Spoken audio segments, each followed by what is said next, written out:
Welcome to the Tech Egg. Don't get scrambled. Enjoy the video.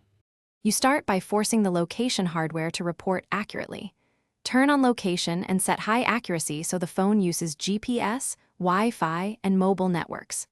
Once done, exit Pokémon GO and reboot the phone to reset the GPS daemon. This clears stale locks.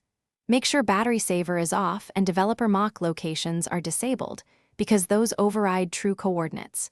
You want a clean, unthrottled signal path before moving to app-level fixes. Next, you address the software layer that reads GPS. Go to App Permissions and set location to always or while using the app. This prevents intermittent denials. If permissions are correct, clear the app cache. This removes corrupted location records and only clear data if you can sign back in. Update the game from the official store or reinstall to repair damaged binaries. These steps ensure the app can request and receive fresh coordinate fixes from the OS. Finally, you force a fresh satellite handshake. Toggle airplane mode for 10 to 20 seconds, then turn it off.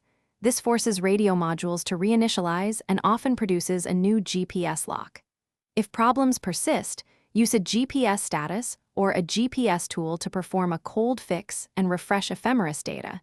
This speeds satellite acquisition. Make sure you test outside with a clear view of sky, because urban canyons and indoor environments block signals. If issues remain, reboot and retry the earlier steps. Thanks for watching. Consider subscribing if I helped unscramble your problems.